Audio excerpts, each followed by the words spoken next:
बात करते हैं नीतीश कुमार की नालंदा की। और नालंदा में इस बार मुकाबला जो है वो बहुत खास है, क्योंकि कौशलेंद्र जो कुमार हैं, जो कि सिटिंग सांसद हैं, वहां के चौथी बार सांसद बनने के चुनावी मैदान में हैं। और अगर वो जीतते हैं तो वो रिकॉर्ड बना देंगे।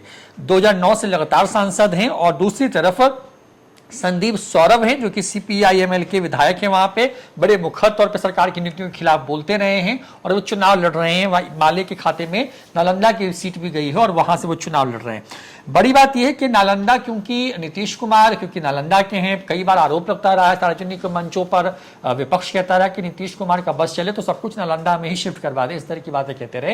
यानी कि नीतीश कुमार नालंदा को लेकर के बहुत पॉजिटिव रहे हैं, उसके विकास को लेकर के, वहां पे तमाम चीजों को लेकर के। हालांकि जदयू और बीजेपी कहती है कि नीतीश कुमार के लिए पूरा बिहार ही नालंदा जैसा है, लेकिन फिर भी नालंदा में क्या होने जा रहा है, कौशलेंद्र के खिलाफ, क्योंकि एंटी इनकम्बेंसी की खबरें भी सामने आती रही हैं, क्योंकि लगातार जीत रहे हैं, तो क्या वही जीत रहे हैं या वहां पर संदीप सौरभ उनको टक्कर दे रहे हैं?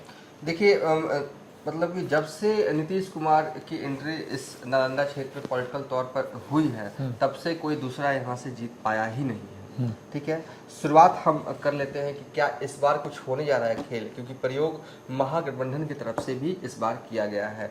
प्रयोग हर बार जो है वो विरोधी खेमे की तरफ से किया जाता है, हर बार प्रयोग जो है वो फेल होते हैं, लेकिन इस बार प्रयोग नया है। सीटिंग विधायक को लाया गया है, हालांकि वो कहीं और से विधायक है। संदीप सौरभ मतलब जमीनी नेता हैं, कनेक्ट कर पाते हैं, लेकिन क्या कौशलेंद्र कुमार को हरा पाएंगे, इसका सीधा जवाब हम दे देंगे। लेकिन थोड़ा सा 2-3 मिनट जो है वो पॉलिटिकल हिस्ट्री जो है वो नालंदा की देख लीजिए, क्योंकि हम इसलिए दिखाते हैं क्योंकि जब आप हमारा वीडियो देखें तो कम से कम आपको उस लोकसभा क्षेत्र के बारे में A to Z डिटेल जो है ना वो प्राप्त हो जाए। तो चलिए, सांसदों की सूची जो है वो हम देखते हैं नालंदा की। हम 1996 से देखेंगे। 96 से इसलिए देखेंगे क्योंकि उनसे पहले जो सांसद हुए हैं उनका कोई अब मौजूदा वक्त में कोई जो है दखल है नहीं चुनाव में। ठीक है, 1996 में जॉर्ज फर्नांडिस समता पार्टी की टिकट पर चुनाव लड़ते। समता पार्टी नीतीश कुमार की पार्टी ही थी तब।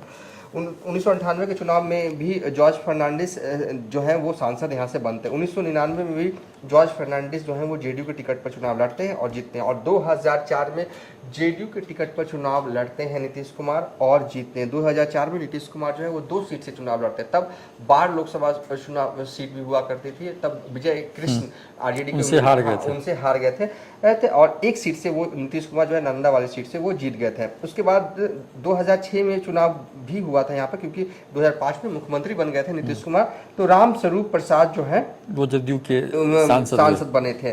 तो ये 2006 और 2006 के बाद 2000 आया 9 और 9 में कौशलेंद्र कुमार जो जीतते हैं, 14 में जीतते हैं और 2019 में भी जीतते हैं और 2024 में जो है वो यहाँ से जेडीयू के उम्मीदवार हैं। अब क्या होगा, देखिए नालंदा में कितने विधानसभा हैं, उन विधानसभाओं में कौन विधायक, ये जानने की ज़्यादा जरूरत है नहीं, इसलिए हम दिखा भी नहीं रहे। हालांकि एक जानकारी के लिए बता दें, इस्लामपुर से राकेश रोशन इकलौते आरजेडी के विधायक हैं, बाकी सीटों पर एनडीए का कब्जा है। चलिए, अब हम देखते हैं कि नालंदा लोकसभा क्षेत्र का जातीय समीकरण क्या कहता है। क्यों नीतीश कुमार इस सीट पर इतने स्ट्रांग है कि विरोधी खेमा प्रयोग करता है हर बार, और हर बार प्रयोग फेल क्यों रहता है? क्या नालंदा में नीतीश कुमार ने ऐसी विकास की नदियां बहा दी हैं कि कोई भी खड़ा हो जाए उनकी पार्टी के टिकट पर चुनाव जीत जाएगा? क्या है, क्यों है वो, मतलब कि जीत का कौन सा, मतलब कि जो है वो मतलब क्या कह सकते हैं आप, डायग्राम बना रखा है नीतीश कुमार नालंदा में, जिसे भेद पाना जो है विरोधी अब तक जो है वो सीख नहीं पाए हैं,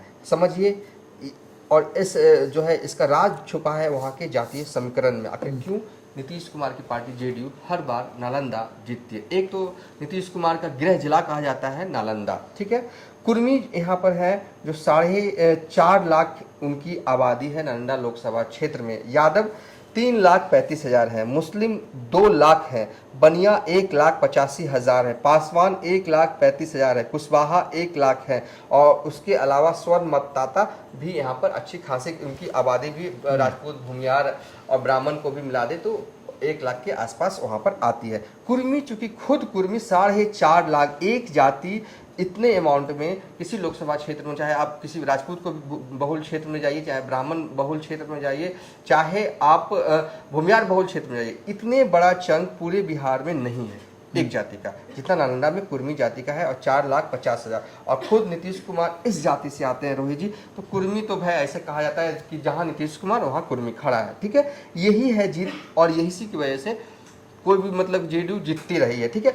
अब याद ऐसा नहीं है, विरोधी खेमे के पास भी ताकत है, एम बाई को अगर जोड़ दिए तो हो जाता है। यादव 3,35,000, मुस्लिम 2 लाख, इस हिसाब से तो कुर्मी को टक्कर दे सकता है एम बाई।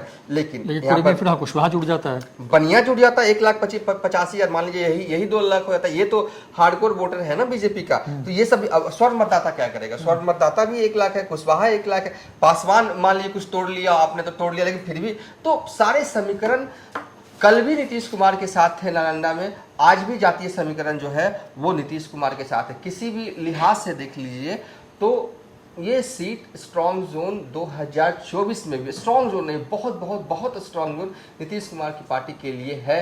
कौशलेंद्र कुमार चुनाव लड़ रहे हैं, कोई और भी चुनाव यहाँ पर लड़ता जेडीयू के टिकट पर तो उसको भी एज होता और इनको भी एज है, तो मुश्किल रहा संदीप सौरभ के लिए। हाँ, युवा नेता है, चुनाव लड़ रहे हैं, चूंकि लोकसभा का चुनाव पहली बार लड़े, कुछ सीखेंगे और भविष्य में कुछ इससे बेहतर निकाल सकते हैं। बस तो चलिए, बिहार की 3 सीटों का हाल है, जहानाबाद, बक्सर और नालंदा की, और यहाँ पर जो ग्राउंड रियलिटी है आज के हिसाब से वो हमने आप तक पहुंचाई। दूसरे जो 7वां चरण है उसमें कुल 8 सीटें हैं, एक एक करके हम जो है क्लब कर करके 2-2, 3-3 सीटों को आप तक पहुंचाएंगे, ताकि आप समझ पाए कि वहां पर क्या है। चुनाव के दिन न्यूज फॉर नेशन तो आपको पल पल के अपडेट देता ही रहता है, और चुनाव के बाद क्या स्थिति हुई उसका भी विश्लेषण हम करते रहे। फिलहाल इतना ही, देखते हैं न्यूज फॉर नेशन। नमस्कार।